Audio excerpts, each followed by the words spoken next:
Olá a todos! Bem-vindos ao nosso canal. Hoje, vamos mergulhar no mundo fascinante da modelagem matemática, utilizando equações diferenciais de primeira ordem. Nosso objetivo é fazer com que você entenda os conceitos básicos e aprenda a aplicá-los na resolução de problemas práticos. Então vamos começar. Antes de mais nada, vamos relembrar o que é uma equação diferencial. Em termos simples, é uma equação que relaciona uma função com suas derivadas. O objetivo é encontrarmos uma função y que satisfaça a equação. Neste exemplo, queremos encontrar uma função y tal que a terceira derivada de y, mais 4 vezes a segunda derivada de y, mais 5 vezes a primeira derivada de y, mais 2 vezes a própria função y, seja igual a zero. A ordem de uma equação diferencial é dada pela derivada de maior ordem presente na equação. Aqui nessa equação, a derivada de maior ordem é 3. Quando falamos sobre equações diferenciais de primeira ordem, estamos lidando com equações que envolvem apenas a primeira derivada da função.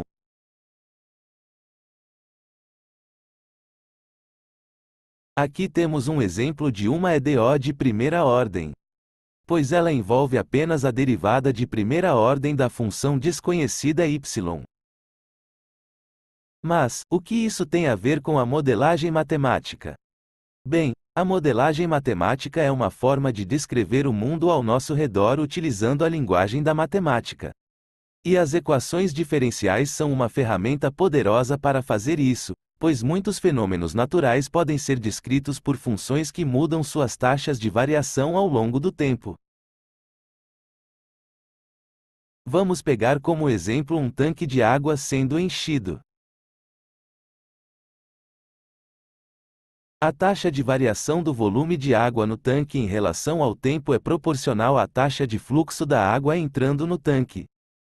Isso pode ser descrito por uma equação diferencial de primeira ordem.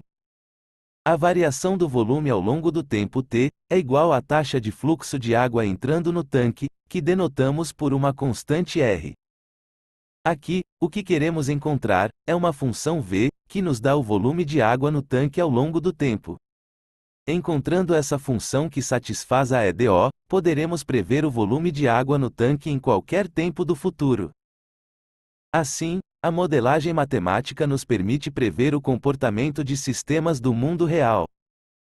Mas a modelagem matemática não se limita a tanques de água. As equações diferenciais de primeira ordem são usadas em muitos outros campos, como física, engenharia, economia, biologia e muito mais. Vamos ver agora um exemplo clássico na física, a lei de resfriamento de Newton. Suponha que temos um objeto quente em um ambiente mais frio. A lei de resfriamento de Newton nos diz que a taxa de mudança da temperatura do objeto é proporcional à diferença entre a temperatura do objeto e a temperatura do ambiente. Isso pode ser escrito como uma equação diferencial de primeira ordem. A variação da temperatura do objeto com relação ao tempo é igual, menos uma constante k de proporcionalidade, vezes a diferença entre a temperatura atual do objeto e a temperatura constante do ambiente, que denotamos como TA. Neste exemplo, o objetivo é encontrar uma função t, que representa a temperatura do objeto ao longo do tempo. Ao resolver essa EDO, poderemos prever qual será a temperatura do objeto no futuro, o que pode ser muito útil, por exemplo, no projeto de sistemas de refrigeração. Outra aplicação interessante das equações diferenciais de primeira ordem está na economia. Por exemplo, a lei do crescimento populacional de Malthus afirma que a taxa de crescimento de uma população é proporcional ao seu tamanho atual. Isso também pode ser descrito por uma equação diferencial de primeira ordem. A derivada de p com relação a t é igual à taxa de crescimento r, vezes a população atual, que denotamos por p. Nessa EDO, o objetivo é encontrar a função p que a satisfaz. Ao encontrar a função p, podemos fazer previsões do tamanho da população ao longo do tempo. Note que esse sistema é bem simplificado, pois ele assume que a população pode crescer para sempre com a mesma taxa de crescimento. Mas isso não é verdade, devido a limitações do ambiente, como por exemplo, a quantidade de alimento e o espaço físico disponíveis. Observe que prever o tamanho populacional ao longo do tempo é muito importante para planejamento urbano, políticas públicas, entre outros.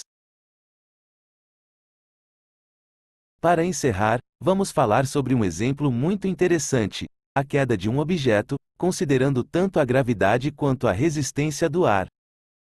Para modelar o nosso sistema, temos que conhecer a lei física que governa o movimento de objetos. Essa é a segunda lei de Newton, que diz que a massa do objeto multiplicada por sua aceleração é igual à força total atuando sobre o objeto. Mas lembre que a aceleração nada mais é do que a derivada da velocidade com relação ao tempo. Reescrevendo a equação que governa o movimento dos objetos, obtemos que m vezes a derivada de v com relação a t é igual a f. A seguir, considere as forças que agem no objeto em queda. A gravidade exerce uma força igual a mg, que é o peso do objeto. Utilizamos a letra g para representar a aceleração da gravidade. Existe também uma força resultante da resistência do ar, que se supõe, muitas vezes, que é proporcional à velocidade do objeto. Assim, a força que a resistência do ar exerce sobre o objeto é igual a menos uma constante de resistência do ar, que utilizamos a letra grega gama para representá-la, vezes a velocidade atual do objeto. Com isso, substituindo esse valor de F na lei de Newton, obtemos nossa equação diferencial. Esta equação diferencial é um modelo matemático para a velocidade v de um objeto caindo na atmosfera, perto do nível do mar. Note que o modelo contém três constantes, m, g e γ. As constantes m e γ dependem muito do objeto particular que está caindo e será diferente, em geral, para objetos diferentes. É comum referir-se a essas constantes como parâmetros, já que podem tomar um conjunto de valores durante um experimento. Por outro lado, g é uma constante física, cujo valor é o mesmo para todos os objetos. Ao resolver essa EDO, podemos prever a velocidade do objeto ao longo do tempo. E se integrarmos a função velocidade encontrada, poderemos prever a posição do objeto em tempos futuros. E é isso. Hoje, exploramos juntos o poder da modelagem matemática e das equações diferenciais de primeira ordem. Vimos como elas podem ser aplicadas em diversas situações práticas. Esperamos que você tenha gostado deste vídeo e que ele tenha te ajudado a entender um pouco mais sobre as equações diferenciais de primeira ordem e suas aplicações na modelagem matemática. Se você tiver alguma pergunta ou quiser sugerir um tópico para os próximos vídeos, deixe um comentário abaixo. Não se esqueça de curtir o vídeo e se inscrever no canal para não perder as próximas aulas. Continue estudando, continue aprendendo e até a próxima!